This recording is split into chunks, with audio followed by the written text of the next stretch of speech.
He built a bridge that everyone said would fall. But when the storm came, the bridge didn't just survive, it became a symbol of hope. In the cold rain of a North Carolina morning, a young man named Ethan Cole stood beside a half-finished wooden bridge. He had spent months building it, not for money, not for fame, but to connect two small towns divided by a deep river. It was his father's dream, a dream he never got to finish before passing away. His hands were cracked, his clothes soaked, and his spirit nearly broken. The townspeople laughed at him. "Give up," they said. "This bridge will never stand. You're wasting your life." But Ethan wasn't building just wood and nails. He was building purpose. Each morning, before sunrise, he whispered to himself, "One more plank, one more nail, one more day closer." Days turned into weeks.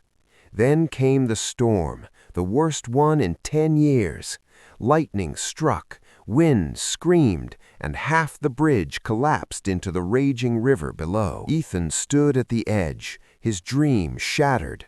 For the first time, he almost believed the voices that told him to quit. But as he stared into the wreckage, something changed. He saw one side of the bridge still standing, strong, untouched. And that's when he realized something powerful. If part of it survived the storm, maybe so can I. So he began again. He worked through nights, through pain, through doubt. This time, the same people who mocked him came to help. One man brought wood, another brought tools, even the children carried small nails. Weeks later, the bridge stood tall, stronger than before.